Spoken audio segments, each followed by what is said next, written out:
Në një fshat jetonte një plak i devotshëm, i cili tër jetën e tij e kaloi duke kërkuar natën e madhe të Kadrit. Çdo vit, gjatë 10 netëve të fundit të Ramazanit, ai falej, lexonte Kur'an dhe lutej, por vitet kaluan dhe ai kurrë nuk ishte i sigurt nëse i kishte përjetuar atë.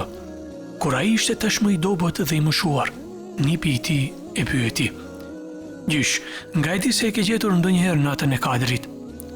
Plaku qeshi dhe tha: "Fëmija im, nata e Kadrit nuk është një natë që mund ta kapësh me duar e as ta shohësh me sy.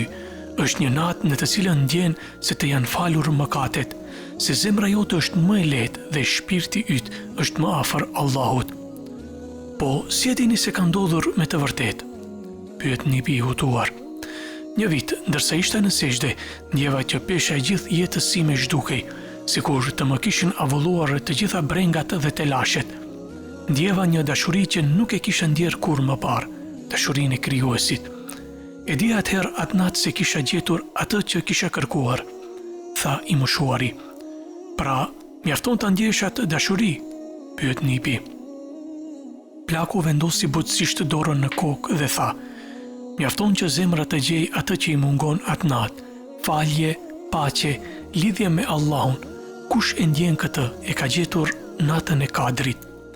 Nata e Kadrit nuk është vetëm një natë në të cilën falen duart, por një natë në të cilën hapen zemrat.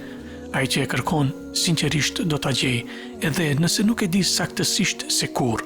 Shenja më e madhe e natës së Kadrit nuk është drita në qiell, por drita në shpirt.